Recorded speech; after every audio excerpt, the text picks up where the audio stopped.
गुरु प्यारी साध संगत जी, नमस्कार जी। आप सब कैसे हो?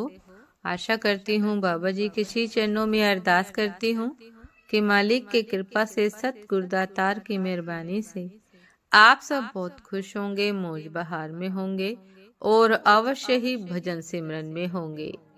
साध संगत जी, मैं हाजिर हूँ आज आप सभी से एक बहुत ही खूबसूरत साखी साझा करने के लिए।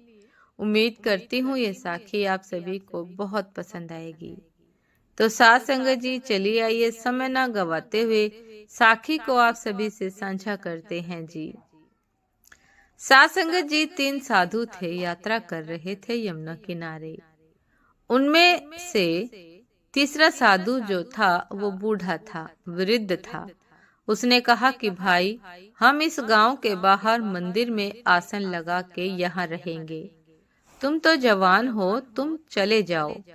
तो 2 जवान साधु आगे चले गए। चलते चलते संध्या हो गई। दोनों साधुओं ने सोचा कि अब बरसाना आ रहा है, राधा रानी जी का गांव, क्या करेंगे? मांगेंगे कहाँ? बोले, मांगना कहाँ, हम तो राधा रानी जी के मेहमान हैं। माता खिलाएगी तो खा लेंगे, नहीं तो मंदिर में आरती के समय कहीं कुछ प्रसाद मिलेगा, वो खा के पानी पी लेंगे। साधुओं ने हंसी मजाक में ऐसा कहा।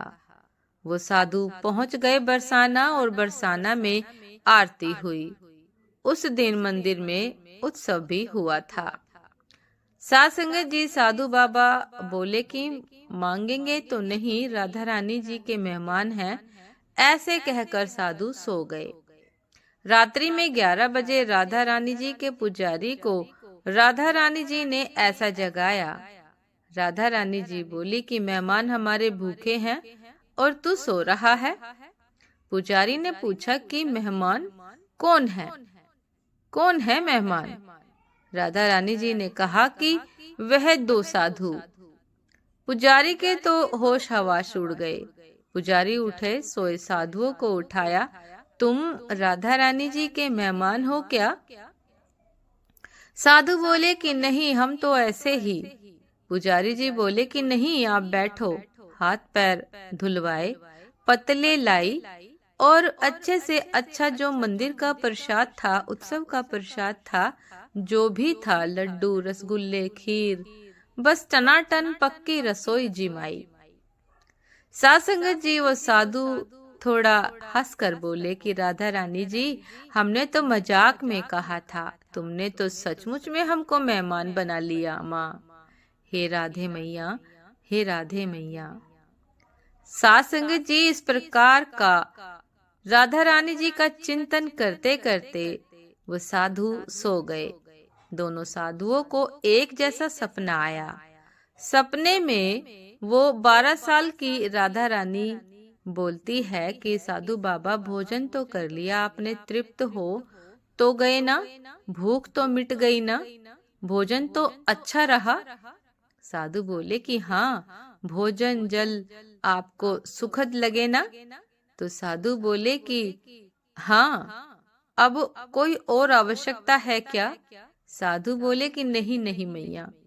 राधा रानी बोली, देखो, वो पुजारी डरा डरा तुमको भोजन तो कराया, लेकिन मेरा पान बीड़े का प्रसाद देना भूल गया।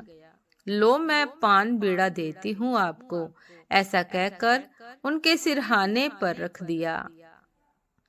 स्वप्न लोक में पहुंचकर देख रहे हैं ये राधा रानी जी के सिरहाने पर, राधा रानी जी ने सिरहाने पर पान बीड़ा रख रही है। ऐसे ही उनकी आंख खुल गई। देखा तो सचमुच में पान बीड़ा सिरहाने पर है, दोनों साधुओं के। साध संगत जी, देवी देवताओं का ध्यान, चिंतन, मनन एवं भक्ति व्यर्थ नहीं जाती। देवतागण स्वभाव से दयालु, परोपकारी एवं सरल हृदय के स्वामी होते हैं, अतः वे अपने भक्तों का ध्यान रखते हैं। साध संगत जी, ये थी आज की एक बहुत ही खूबसूरत साखी कि हम जब भी परमात्मा का चिंतन, मनन हृदय से करते हैं तो अवश्य मालिक परमात्मा हमारी पुकार सुनते हैं उम्मीद करती हूँ साथ संगत जी कि ये साखी आप सभी को बहुत पसंद आई होगी। यदि पसंद आई हो साथ संगत जी तो लाइक कमेंट शेयर करना ना भूलिएगा। चैनल पर जो भी नए हैं कृपा करके सब्सक्राइब कर लीजिएगा ताकि चैनल पर मिलने वाली सभी शब्द साखियों की अपडेट आप सभी को समय पर मिलती रहे। साथ संगत जी आप हमें इंस्टाग्राम पर भी फॉलो कर सकते हैं। इंस्टाग्राम का लिंक डिस्क्रिप्शन बॉक्स में दिया गया है। तो साथ संगत जी दासी को भी आज्ञा दीजिए। आपसे फिर मुलाकात होती है एक नए शब्द साखी के साथ, एक नए खूबसूरत विचार के साथ। तब तक के लिए नमस्कार जी। सदा खुश रहिए, मुस्कुराते रहिए, भजन सिमरन अवश्य करते रहिए। नमस्कार जी।